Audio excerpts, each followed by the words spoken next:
Gusto ka bang kumuha ng Digital National ID?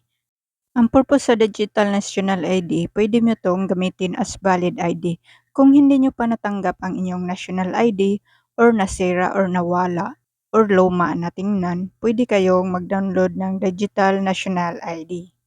Ang Digital National ID online, valid po ito, same lang ito sa national ID. Ang kaibahan lang nito ay hindi mo ito pwedeng i-print o i-laminate.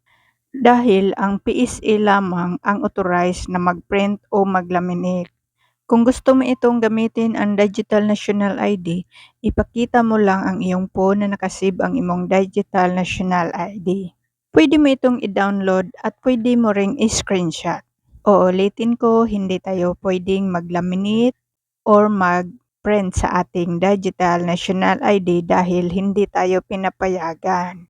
At hindi din ito tatanggapin sa ating ka-transaction kung laminated ang Digital National ID mo. And then magsimula na tayo. So, i-click lang natin ang Chrome o Google sa ating mga cellphone. Then i-type natin Digital National ID. Yan.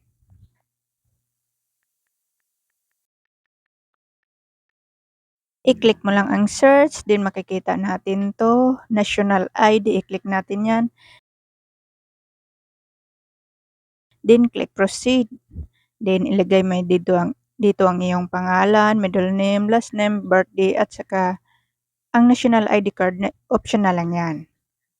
Then pagtapos na, i-click mo ang continue.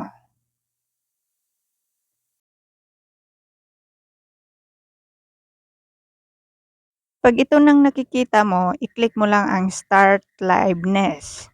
So 'yan, move closer daw, hold still, 'yan. So verifying.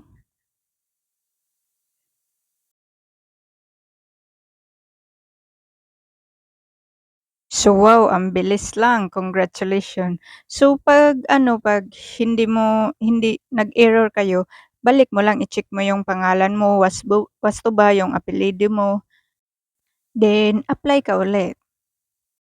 Kung ito nang makikita mo, congratulations. So tapos ka na, puwede mo nang i-view ang iyong national ID.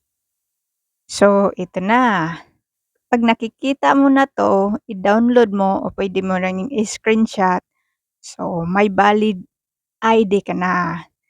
Ganyan lang po kadali mga ka-lods, mga kasisi. So, hanggang dito na lang tayo.